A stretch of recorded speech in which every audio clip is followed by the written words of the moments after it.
I still remember the icy cold feel of that ceramic cup slipping from my trembling fingers, shattering on the kitchen tiles like my trust had shattered months before. The sharp sound echoed through the silence of our Queens apartment, louder than any cruel word Robert had ever spoken to me. That broken cup held more truth than 37 years of marriage ever had. Today, I'm going to tell you something I never thought I would share. And if for even a second this feels familiar, I only ask that you like this video and subscribe. It will help me keep opening my heart. My name is Eleanor, and at 72 years old, I thought I knew what love looked like. I thought sacrifice meant devotion. I thought giving everything of myself was the same as being valued.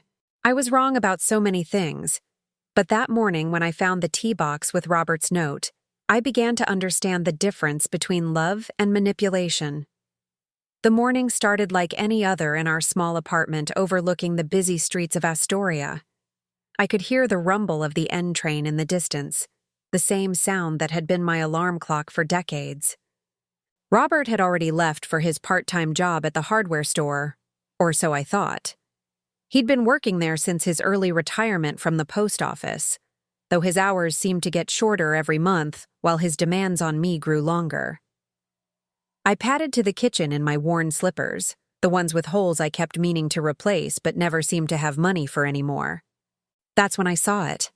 A small white box sitting on our scratched Formica counter, tied with a blue ribbon that had seen better days. Next to it, a note in Robert's familiar scrawl. "You'll need this alone." My heart did that funny little skip it used to do when we were dating. Maybe, I thought, maybe this was his way of apologizing for the harsh words from the night before. Maybe he had finally noticed how thin I'd gotten from stress, how my hands shook when I counted out the few dollars left in our joint account, that somehow he always seemed to drain faster than I could replenish. I untied the ribbon with the care of someone who had learned to savor small gestures, who had trained herself to find meaning in crumbs because the feast had been taken away long ago. Inside, nestled in tissue paper, was a box of chamomile tea. Expensive tea. The kind I used to buy myself before every penny became a family decision, before my own needs became luxuries I couldn't afford. The irony wasn't lost on me. Chamomile for relaxation, for peace, for sleep. All the things that had abandoned me when Robert's behavior began to change. All the things I desperately needed, but had been too tired to ask for, too worn down to demand. But that note. "You'll need this alone." What did that mean? Was this his way of telling me he was leaving? Was this preparation for something I wasn't ready to face? My mind spiraled through possibilities, each one more frightening than the last. You see, being alone wasn't something I knew how to do anymore. I had spent so many years being everything to everyone that I had forgotten who Eleanor was when no one was watching. I was Robert's wife, yes. But more than that, I was his caretaker, his financial advisor, his emotional support, his mother when he needed comfort, and his punching bag when he needed someone to blame. I was also caretaker to his father, Marcus, who lived in an assisted living facility in Flushing that cost more than our rent. A proud man of 87 who had raised Robert with the same emotional unavailability that Robert had perfected and turned on me. But Marcus had never been cruel, just distant. And lately, as his memory began to fade, he had become almost childlike in his sweetness. The weight of caring for both men, of managing their needs while my own disappeared, had been crushing me slowly. Like being buried under layers of obligation until I could barely remember what sunlight felt like on my face. Standing in that kitchen, holding that box of tea, I felt something shift inside me. Not hope exactly, but a kind of tired curiosity. What would it feel like to drink tea alone? What would it feel like to have something just for me, even if it came with Robert's confusing message? But first, I had to visit Marcus. It was Tuesday, and Tuesdays had been our day for the past 3 years. Robert used to come with me, but lately he always had an excuse. Too tired, too busy, too something. The burden of keeping his father company, of sitting through the repetitive stories and managing the medical bills, had fallen entirely to me. The assisted living facility smelled like industrial disinfectant and overcooked vegetables. It was clean but sterile, cheerful in the way that institutions try to be cheerful but never quite achieve. Marcus was in his usual spot by the window, watching the parking lot as if he expected someone important to arrive at any moment. "Eleanor, my dear," he said when he saw me, his face lighting up in the way Robert's never did anymore. "You look tired. Are you taking care of yourself?"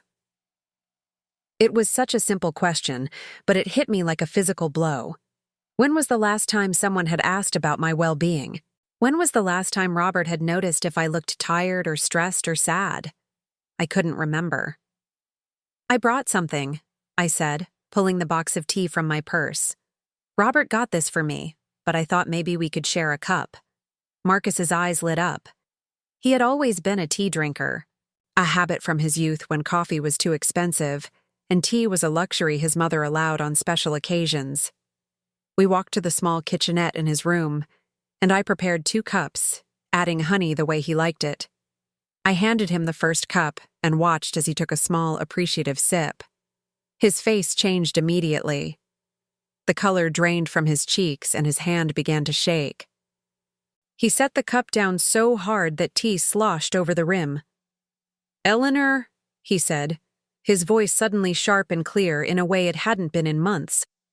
"Something's wrong with this tea. Very wrong." He stood abruptly, clutching his chest, his breathing becoming rapid and shallow. "I need help," he said. "Call someone. Now." I watched in shock as this gentle old man, who usually moved slowly and spoke softly, grabbed the phone himself and dialed 911 with shaking but determined fingers.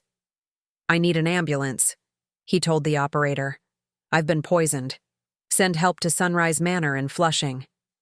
Poisoned. The word hung in the air like smoke, filling the small room with implications I couldn't process. The tea Robert had given me. The tea with the note saying I would need it alone. The tea that had made Marcus, within seconds of tasting it, call for emergency help. The paramedics arrived within minutes, their efficiency both reassuring and terrifying. They checked Marcus's vital signs, asked questions about what he had consumed, and carefully collected the remaining tea in the cup as evidence. Evidence. As if this was a crime scene. As if the gift from my husband was something that required investigation. "Ma'am," one of the paramedics said to me as they prepared to transport Marcus to the hospital, "do you know what kind of tea this is? Did you prepare it yourself?" I showed him the box, explained about Robert's gift, about the note. I watched his expression change as he examined the packaging, saw him exchange glances with his partner. They bagged everything carefully, treating my husband's gift like evidence in a case I didn't understand, but was apparently part of. The hospital was a blur of waiting rooms and fluorescent lights, of doctors asking questions I couldn't answer and tests that seemed to take forever. Marcus was stable, they told me, but they wanted to keep him for observation. They would need to run more tests to determine exactly what had caused his reaction. I sat in that uncomfortable plastic chair, surrounded by the sounds of the emergency room, and tried to make sense of what had happened. Robert had given me tea with a note telling me I would need it alone. I had shared it with his father instead. His father had taken one sip and called an ambulance. The implications were too terrible to fully grasp, but they circled my mind like vultures, waiting for me to acknowledge what I was too scared to admit. If I had followed Robert's instructions, if I had drunk that tea alone in my kitchen, would I be the one in the hospital bed? Would anyone have been there to call for help? My hands shook as I reached for my phone to call Robert. He answered on the 3rd ring, his voice casual, almost cheerful. "Hey, babe, how's Dad today?" "Robert," I said, my voice sounding strange and distant to my own ears. "Your father is in the hospital." The silence on the other end of the line stretched so long I thought the call had dropped. Then, carefully, cautiously, he asked, "What happened?" "He drank some of that tea you gave me." The one with the note. He had a reaction and called an ambulance himself. Another long pause. When Robert spoke again, his voice had changed completely. Gone was the casual tone, replaced by something sharp and cold. He's old, Eleanor. Old people have reactions to things. It's probably nothing. The paramedics took the tea as evidence, Robert. They're running tests. Evidence of what? It's just tea. You're overreacting, like always. But I wasn't overreacting anymore. Maybe for the first time in decades, I was reacting exactly enough. I'm going to stay here until the doctors tell me more. Don't be ridiculous, come home. We'll deal with this tomorrow. No. The word came out stronger than I expected. I'm staying.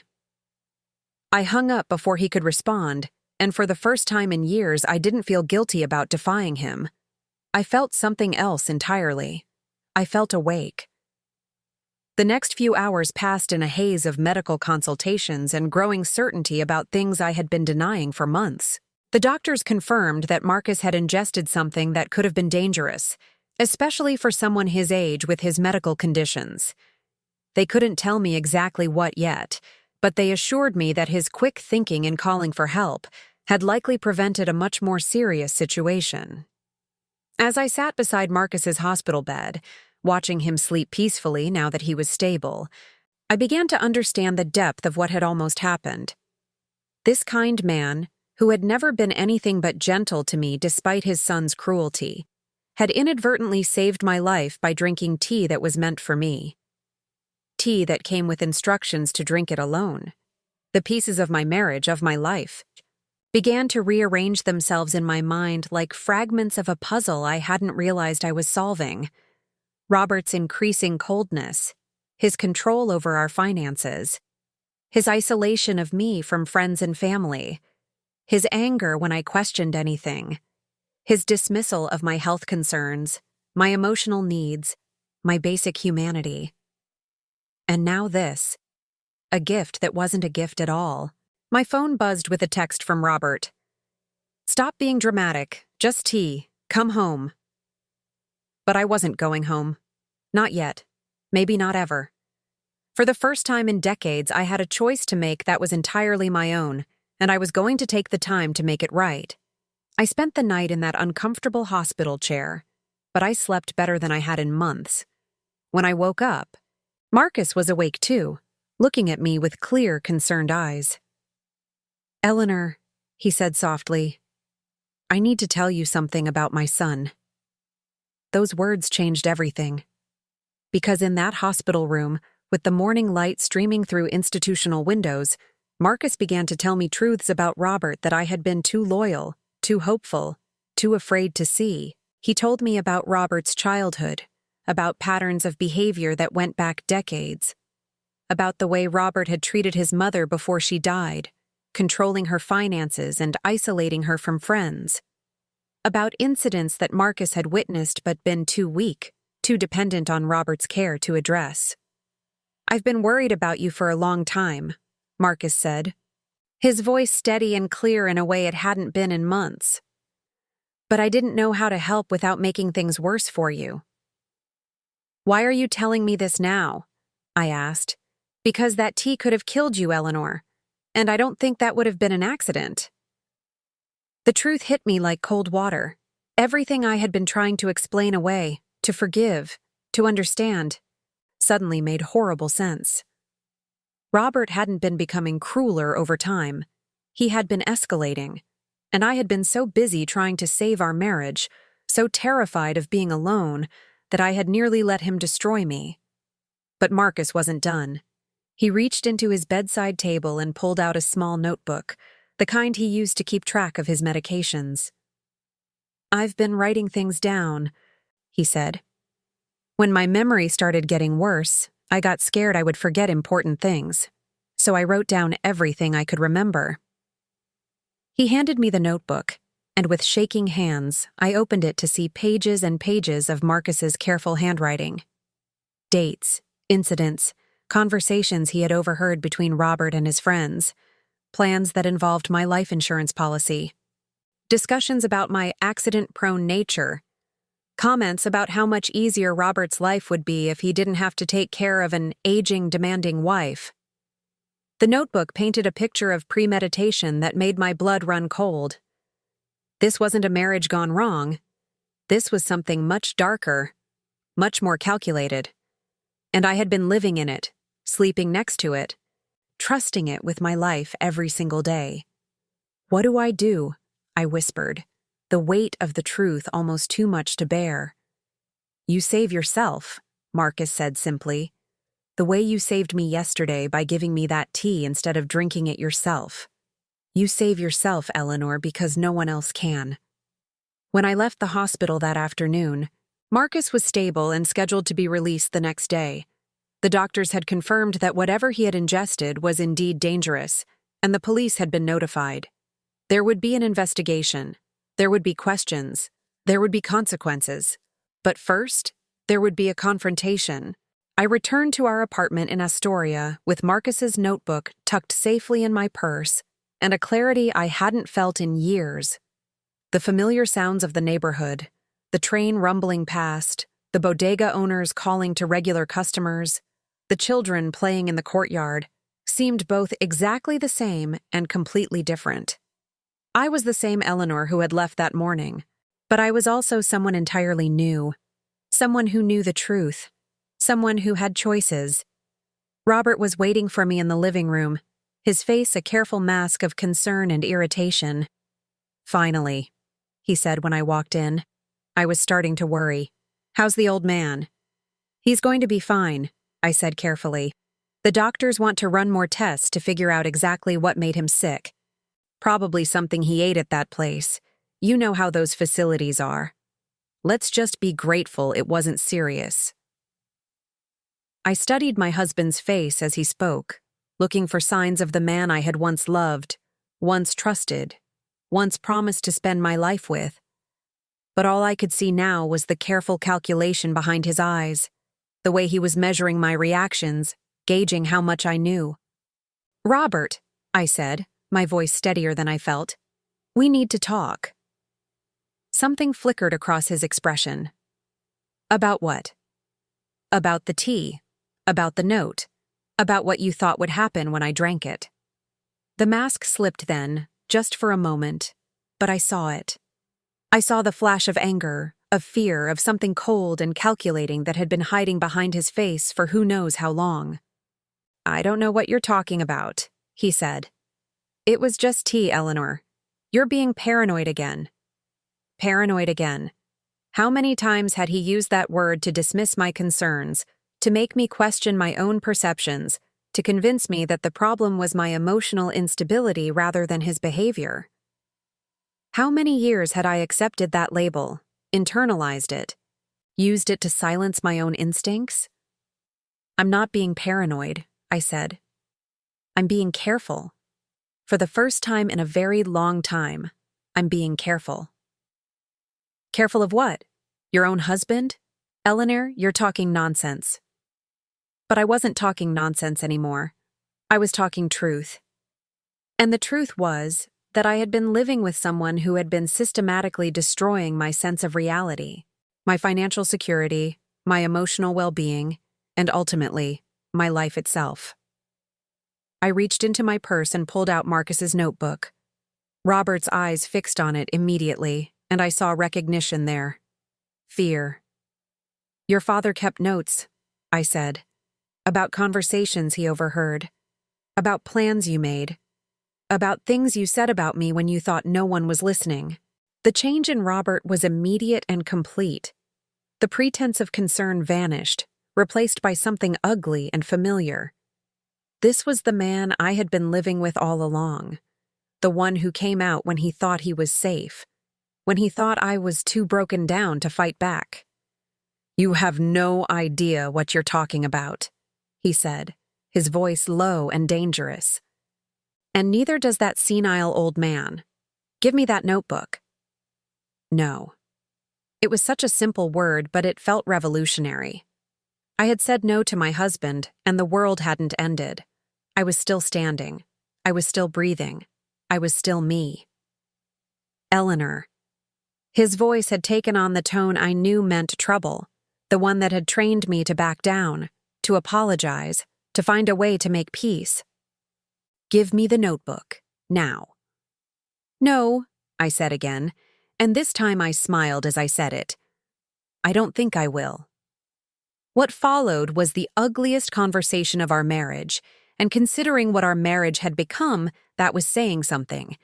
Robert threatened, pleaded, manipulated, and raged. He told me I was imagining things, that I was mentally unstable, that no one would believe me even if what I thought was true actually was true. He reminded me that I had nowhere to go, no money of my own, no friends who would take me in. He was right about most of that. Over the years, he had systematically isolated me from my support systems, controlled our finances so tightly that I had no independent resources, and convinced me that I was so damaged and difficult that no one else would want to deal with me. But he was wrong about one thing. I did have somewhere to go. "Mrs. Delaney next door offered to let me stay with her if I ever needed to," I said. Robert's face twisted with rage. "That old busybody? She doesn't even know you. She's just being polite." But Mrs. Delaney did know me. She had been watching, worried for months as I had grown thinner and more frightened. She had made small gestures of kindness that I had been too ashamed to accept. She had been the first person in years to ask if I was okay and actually wait for an honest answer. "I'm leaving, Robert," I said. "Tonight, and I'm taking your father's notebook with me. You can't leave. You have nothing. You are nothing without me." For so many years, I had believed that was true. But sitting in that hospital chair, watching Marcus sleep peacefully after nearly being poisoned by his own son's gift to me, I had realized something important. Being nothing without Robert was better than being dead with him. I packed a single bag while he followed me around the apartment, alternating between threats and promises. He would change, he said. He would get help. The tea incident was a misunderstanding that had gotten blown out of proportion. If I would just calm down and think rationally, we could work this out.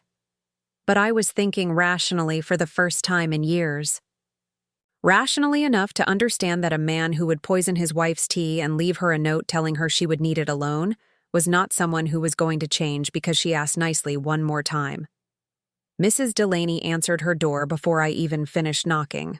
"Oh, sweetheart," she said, taking in my appearance, my suitcase, the sound of Robert's voice still carrying from our apartment next door.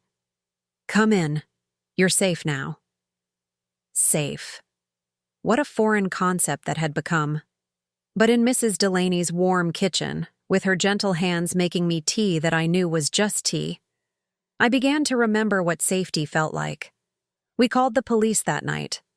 I gave them Marcus's notebook, told them about the tea incident, about the pattern of control and isolation that had been building for years.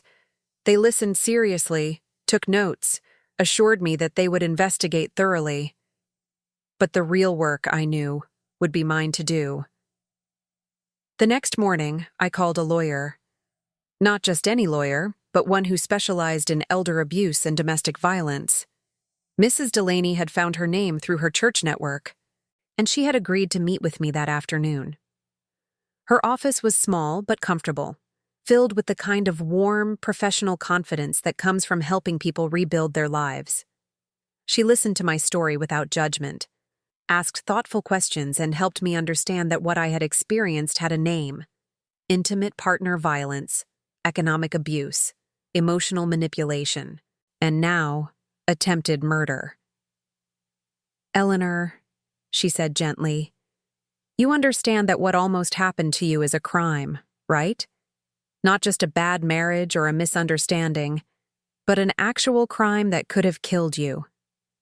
I did understand that, intellectually. But emotionally, I was still catching up to the reality of my situation. It's one thing to know that your husband doesn't love you. It's another thing entirely to discover that he has been actively planning your death.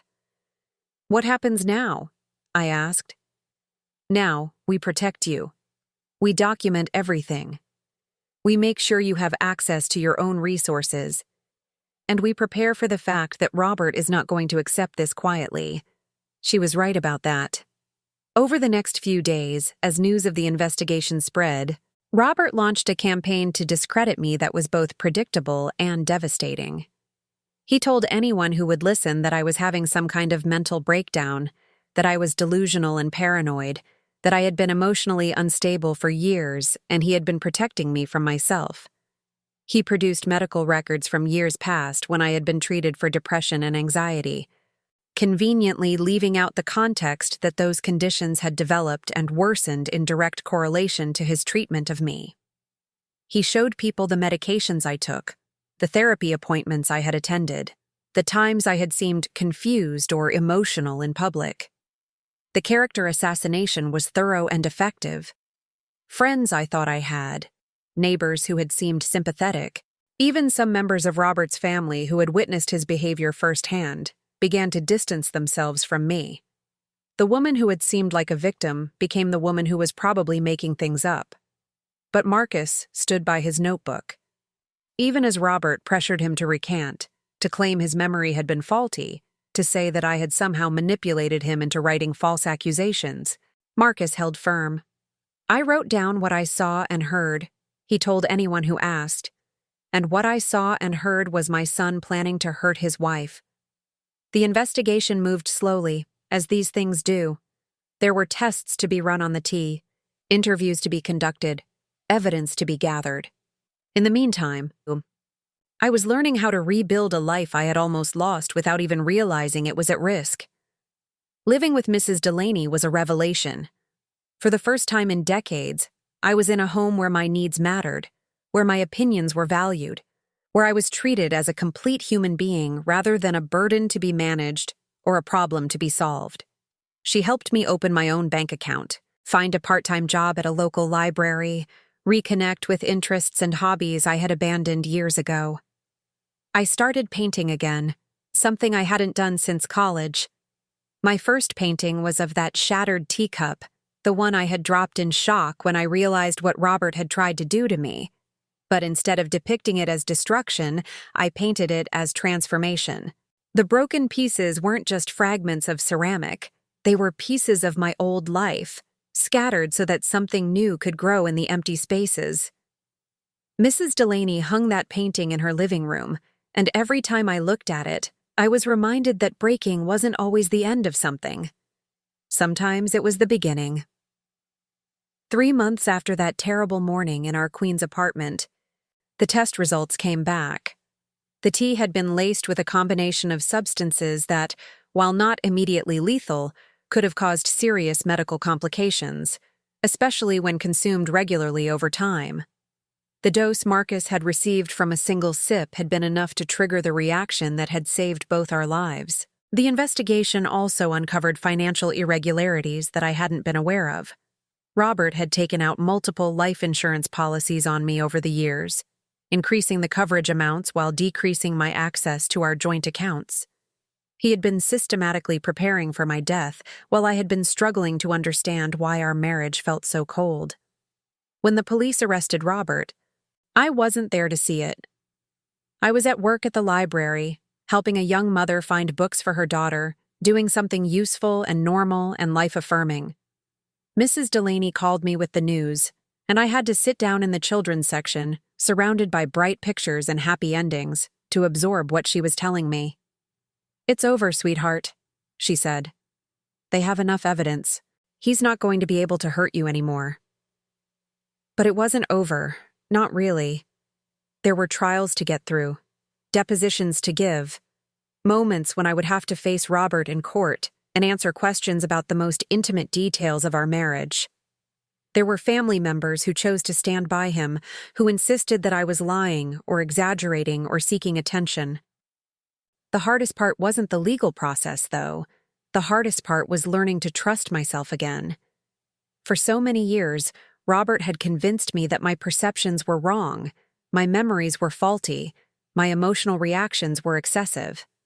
Even with all the evidence, even with Marcus's corroboration, even with the police investigation confirming my worst fears, I still caught myself wondering if somehow I had misunderstood, If somehow I was making a bigger deal out of this than it really was.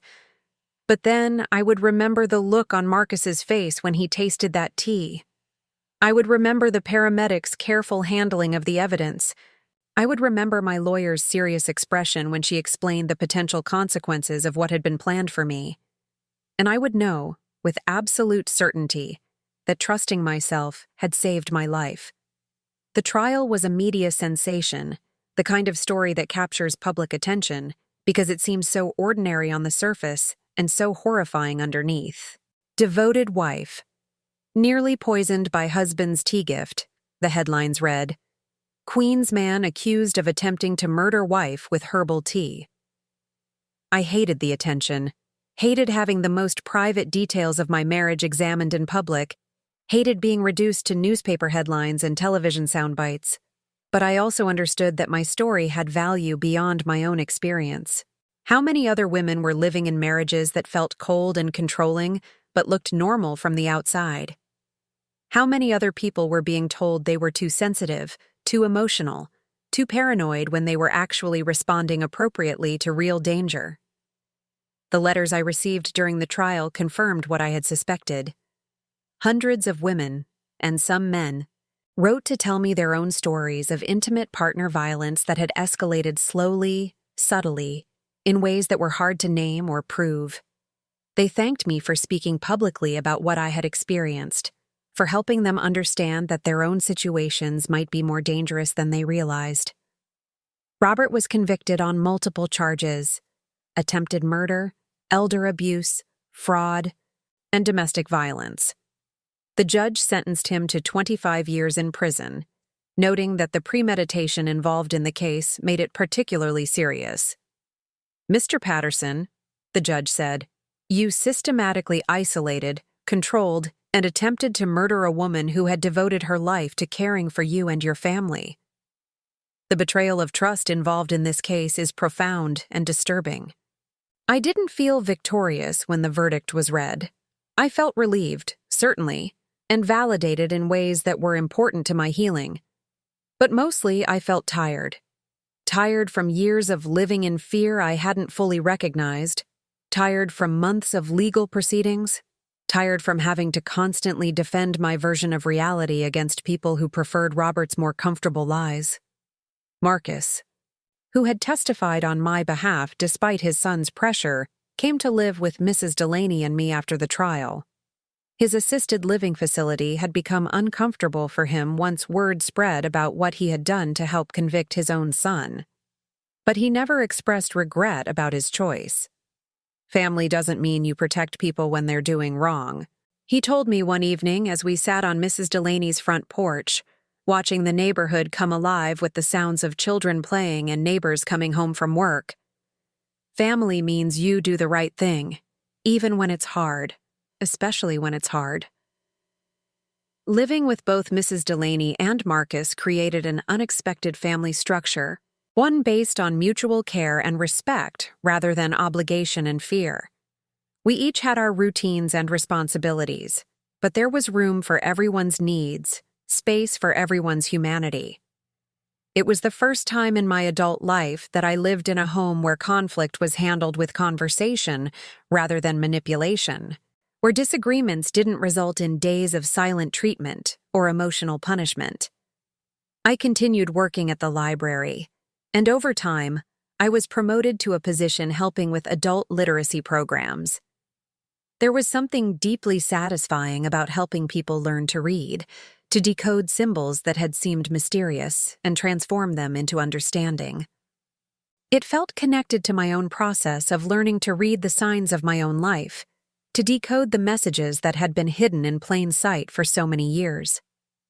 My painting evolved too. After that first shattered teacup, I began creating a series I called Breaking Points. Each painting depicted a moment of destruction that was also a moment of liberation, a bird breaking out of its cage, a flower pushing through concrete, a woman stepping out of a house that was also a prison. Mrs. Delaney convinced me to show my work at a local art fair, and to my surprise, several pieces sold. The buyers were mostly women, mostly older, and many of them lingered to tell me how the paintings spoke to their own experiences of breaking free from situations that had been slowly destroying them. "You make trauma look beautiful," one woman told me after purchasing the teacup painting. "Not pretty, but beautiful. Like there's meaning in the breaking." That comment stayed with me because it captured something important about what I had learned. There was meaning in the breaking, but only if you survived it. Only if you were able to step back and see the cracks not as damage, but as places where light could get in. A year after Robert's conviction, I received an unexpected visitor. His sister, Margaret, who had testified for the defense during the trial, appeared at Mrs. Delaney's door one afternoon looking older and more fragile than I remembered. "I owe you an apology," she said when I invited her in for tea. Real tea, safe tea, the kind that comes with genuine care instead of hidden agendas. "I didn't want to believe what you were saying about Robert.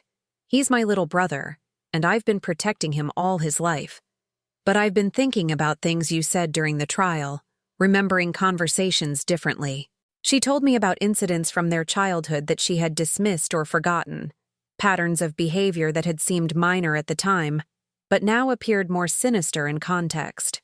She talked about Robert's first wife, who had died in what was ruled an accidental fall down the stairs. At the time, Margaret had thought Robert's quick remarriage to me was evidence of his difficulty coping with grief. Now she wondered if it had been evidence of something else entirely. "I think I've been protecting someone who doesn't deserve protection," she said. "And I think I failed to protect someone who did." The apology was meaningful. But what was more meaningful was the recognition that I hadn't been wrong about my own experience. That the reality I had lived through had been real, even when people who should have known better chose not to see it.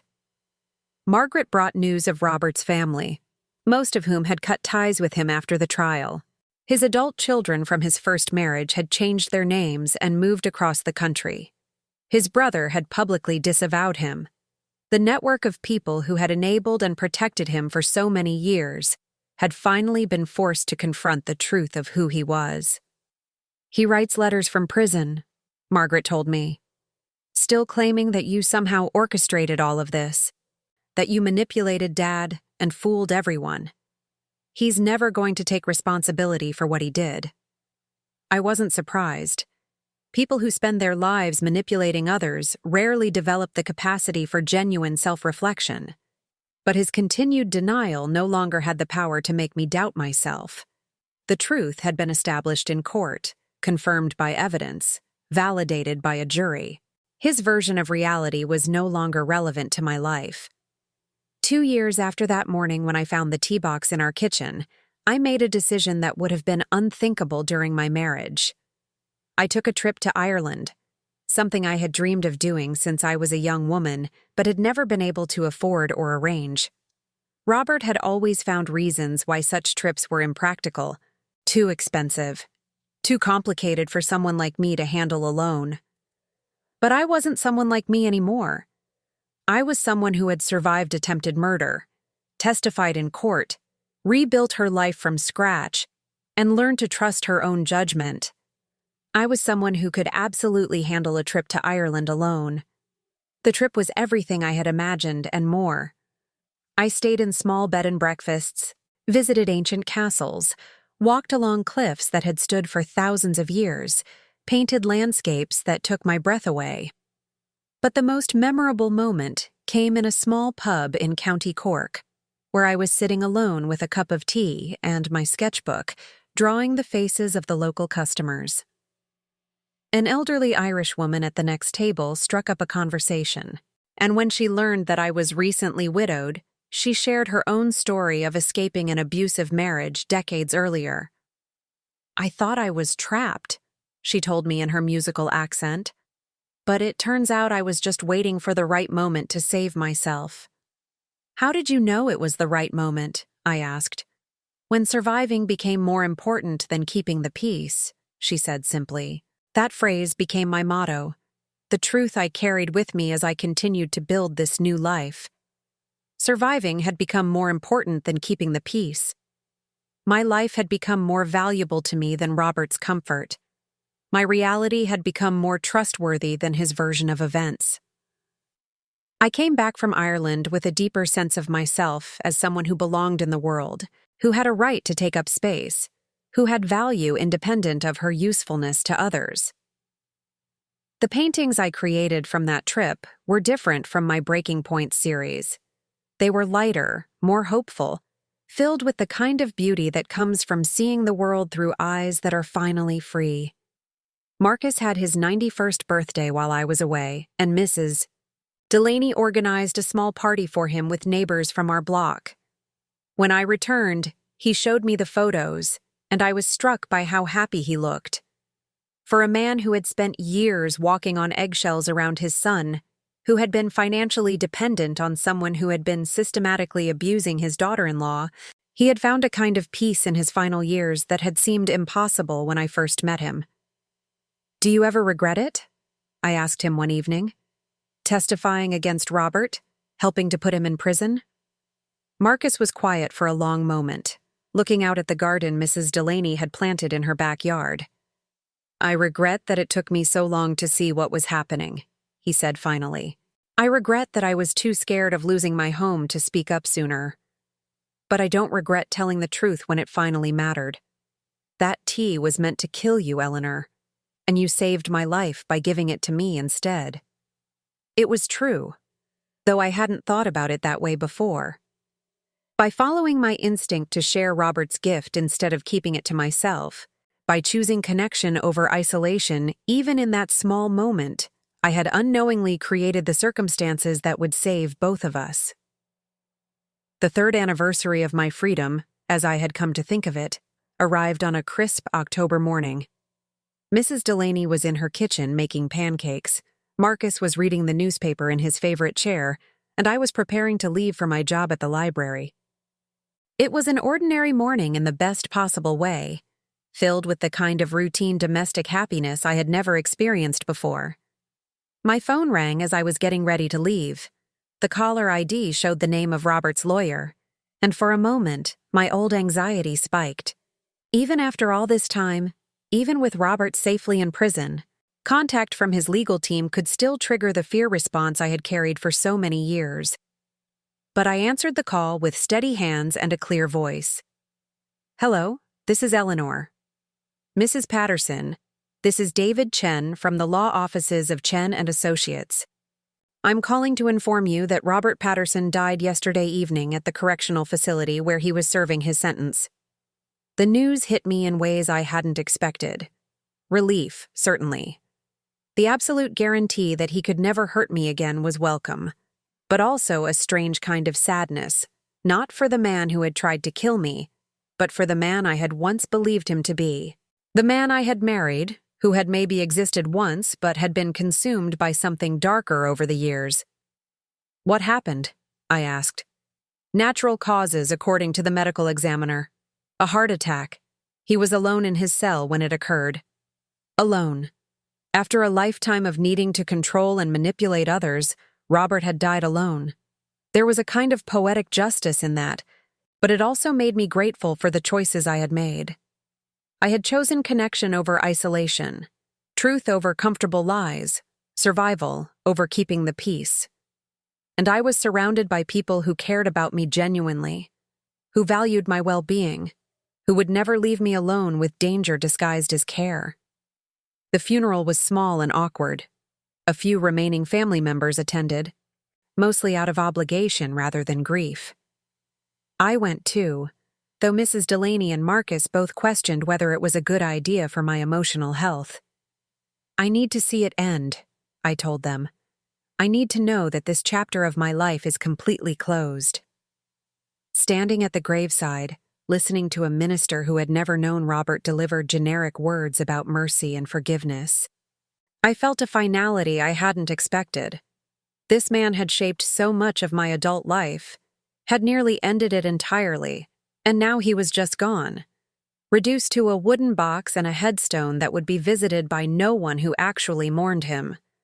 But I was still here, still breathing, still growing, still creating, still learning, still surrounded by people who saw my value, who celebrated my survival, who understood that love should never require putting your life at risk. After the service, Margaret approached me one final time. "I know this is strange," she said, "but thank you for surviving him. Thank you for being stronger than he was. Thank you for making sure the truth came out." I hugged her then. This woman who had protected someone who didn't deserve protection and failed to protect someone who did, because I understood that she had been caught up in the same web of manipulation and control that had nearly destroyed me. The difference was that I had found a way out, and she was still learning to live with the consequences of taking too long to see clearly. That evening, back in the home I had built with Mrs. Delaney and Marcus, I sat down to write in the journal I had been keeping since the trial. A record of my thoughts and feelings as I rebuilt my life, a way of processing the magnitude of what I had survived and what I had learned. "Robert is dead," I wrote, "and I am more alive than I have ever been." It was true. In trying to kill me, he had paradoxically given me life. Real life, authentic life, life lived on my own terms with people who valued me for who I actually was rather than what I could provide them. I had learned to paint again, to trust my own perceptions, to set boundaries, to ask for help, to believe that my needs mattered. I had learned the difference between love and control, between care and manipulation, between family and people who share your DNA but don't share your values. Most importantly, I had learned that it's never too late to save yourself. At 72 years old, I had started over completely. I had built new relationships, developed new skills, discovered parts of myself I had forgotten existed. The woman who had been so worn down by years of abuse that she could barely remember who she was, had become someone who traveled to foreign countries alone, who created art that spoke to other people's experiences, who helped other people learn to read both words and the signs of their own lives. Marcus passed away peacefully in his sleep 6 months after Robert's death. He was 91 years old and had spent his final years surrounded by people who appreciated his gentle wisdom and quiet courage. Mrs. Delaney and I held his funeral in the little church she had attended for decades, and it was everything Robert's funeral hadn't been, full of people who genuinely mourned, who shared stories of kindness and connection, who celebrated a life well lived despite its difficult ending. In his final weeks, Marcus had been working on his own writing project, a memoir about his experience testifying against his son. "People need to understand," he told me, "that family loyalty doesn't mean protecting people when they do wrong. It means holding them accountable because you love them enough to want them to be better." The memoir was published posthumously by a small press that specialized in stories about family trauma and recovery. It became a resource for other family members struggling with similar situations, people caught between love and enablement, between loyalty and truth-telling. I wrote the foreword to Marcus's book, and in it I talked about the gift he had given me by being willing to drink that poison tea, by being willing to call for help, by being willing to trust his own perceptions and mine over his son's version of reality. Marcus taught me that real love sometimes looks like betrayal to people who confuse control with care, I wrote. He showed me that the people who truly love us will risk their relationships with us to save our lives. 5 years after that October morning when I found Robert's tea box, I was featured in a magazine article about women who had rebuilt their lives after intimate partner violence. The interviewer asked me what advice I would give to others in similar situations, and I found myself thinking carefully before answering. "Trust yourself," I said finally. Trust your perceptions. Trust your discomfort. Trust your instincts when something feels wrong, even if you can't put your finger on exactly what it is. And understand that leaving isn't always dramatic. Sometimes it's as simple as refusing to drink tea alone when every cell in your body is telling you not to. The article generated hundreds of responses from readers who recognized their own experiences in my story. Many of them were older women who had spent decades in marriages that gradually became more controlling and dangerous. Women who had been told they were too sensitive or too emotional or too demanding when they were actually responding appropriately to real threats. But what surprised me most were the responses from adult children who recognized their parents' relationships in the patterns I described. "I always wondered why my mom seemed so anxious around my dad," one woman wrote. "Your story helped me understand that what I saw as her being dramatic might have been her being afraid." These responses reminded me that the effects of intimate partner violence ripple out far beyond the primary victim. Children who grow up watching one parent control and manipulate the other learn that this is what love looks like. They carry those patterns into their own relationships, or they spend years unlearning them. They struggle with trust and boundaries, and the basic belief that their own perceptions are reliable. I began speaking at domestic violence awareness events, sharing my story with audiences who needed to hear that it's possible to escape, to rebuild, to thrive even after decades of abuse. The speaking was difficult at first.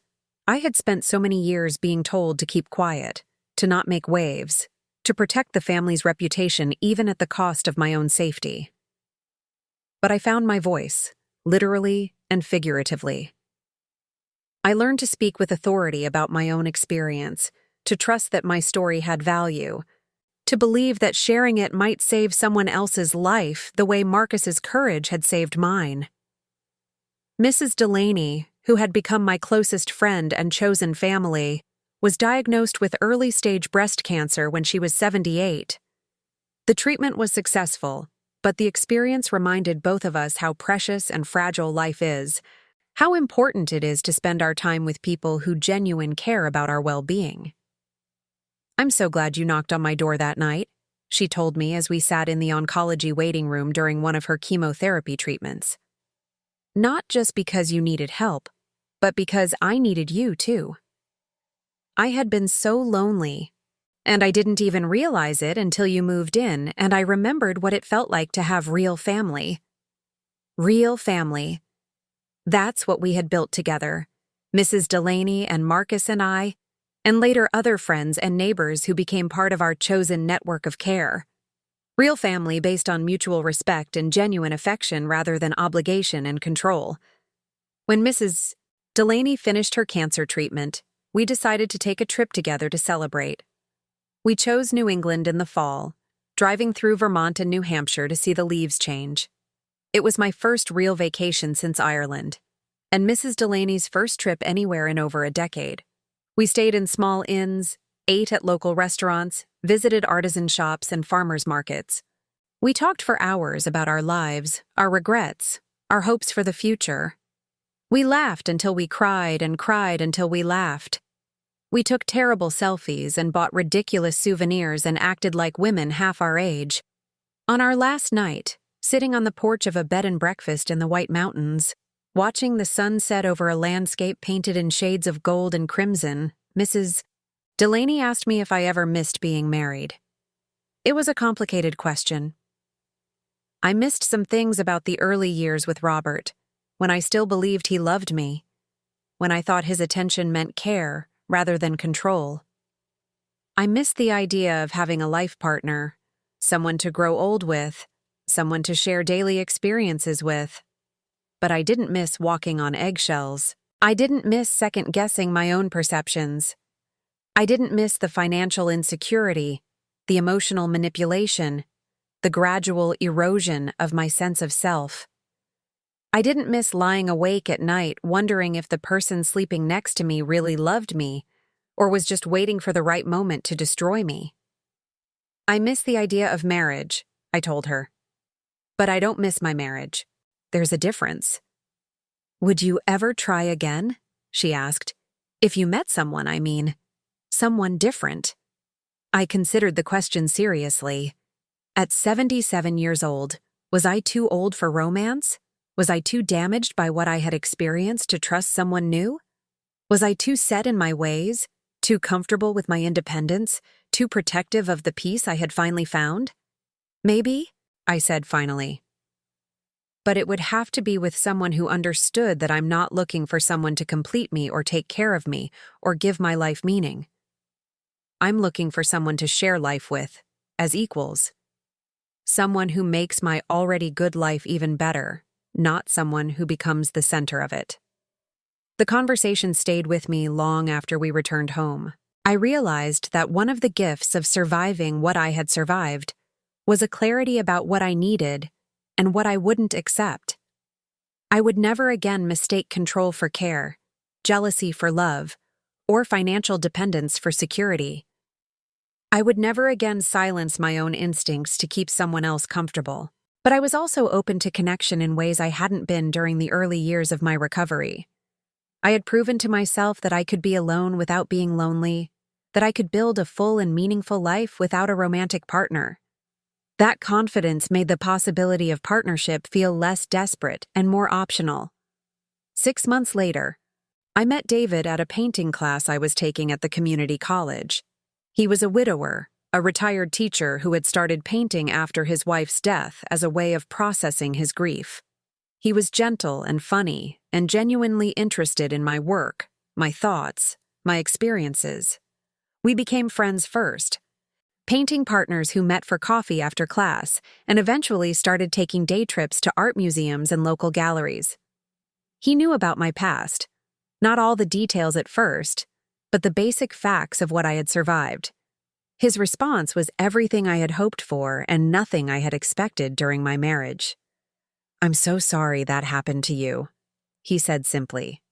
"And I'm so glad you got out." No questions about whether I had provoked Robert's behavior. No suggestions that I should have left sooner or should have known better. No attempts to minimize what I had experienced or rush me past the trauma to focus on happier things. Just recognition that something terrible had happened to me and gratitude that I had survived it. Our relationship developed slowly, carefully, with the kind of attention to consent and communication that comes from both of us having learned hard lessons about trust and respect. When he asked me out to dinner, he made it clear that it was a date and asked if that was something I wanted. When I hesitated, worried about the implications, he assured me that my answer wouldn't change our friendship either way. When we finally kissed, 6 months after that first dinner date, I cried. Not from sadness or fear, but from the overwhelming recognition of what tenderness felt like when it wasn't complicated by control or manipulation. David held me while I cried and didn't ask for explanations or try to fix anything. He just stayed present with my emotions, whatever they were. "Is this okay?" he asked. And I realized that those 3 words, "Is this okay?" had been missing from my life for so long that hearing them felt like a foreign language I was slowly learning to understand. We've been together for 3 years now, and we're talking about marriage. Not because either of us needs legal or financial security, but because we want to make a public commitment to the life we're building together. It would be a small ceremony, probably in Mrs. Delaney's backyard, with just a few close friends and the kind of vows that acknowledge what we've both survived and what we're choosing to create together. "I will never try to change you," David said when we talked about what our vows might include. "I will never try to control you or isolate you or make you doubt your own perceptions. I will support your independence even when it's inconvenient for me. I will celebrate your strength even when it challenges me to be stronger too." Those promises mean more to me than traditional wedding vows ever could, because they acknowledge the specific vulnerabilities that come from having survived intimate partner violence. They recognize that for someone like me, love has to look different than it might for someone who has never had their reality systematically undermined by someone who claimed to love them. I'm writing this on a Sunday morning in Mrs. Delaney's kitchen, which has been my kitchen too for 8 years now. She's at church, David is reading the newspaper in the garden, and I have coffee and the kind of peaceful quiet that I once thought was just a fantasy people told themselves to feel better about ordinary disappointment. But this isn't a fantasy. This is my actual life, the one I built from the wreckage of what Robert tried to destroy. The one that began the morning I chose to share his poisoned tea instead of drinking it alone. The morning I accidentally saved my own life by reaching out instead of isolating myself. I think about that choice often, how different everything might have been if I had followed his instructions, if I had trusted his version of what I needed instead of following my own instinct toward connection. I would never have known what hit me. I would never have had the chance to build this life, to discover this version of myself, to experience love that feels safe instead of dangerous. The story could have ended that morning with my death disguised as natural causes or accident, with Robert playing the grieving widower while collecting on the life insurance policies he had secretly taken out in my name. No one would have questioned the narrative of an elderly woman with a history of depression and anxiety who simply couldn't handle the stress of aging and illness. But it didn't end that way. It ended with transformation instead of termination, with liberation instead of loss, with love that heals instead of love that destroys.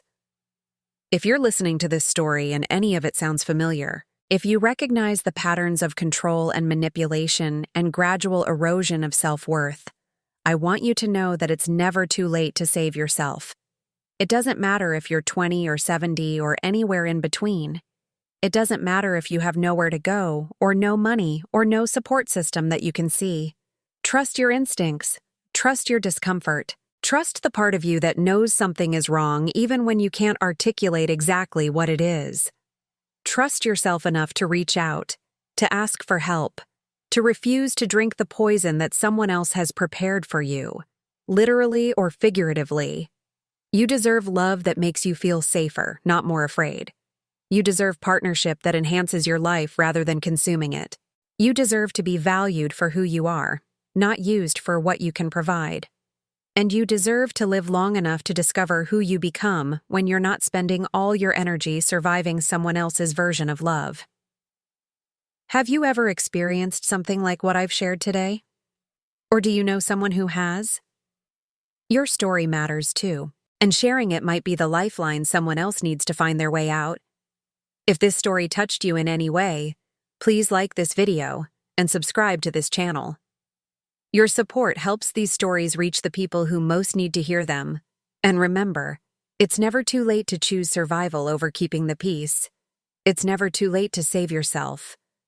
Thank you for listening to my heart. Thank you for witnessing my truth. Thank you for helping me turn my survival into something that might help others survive too.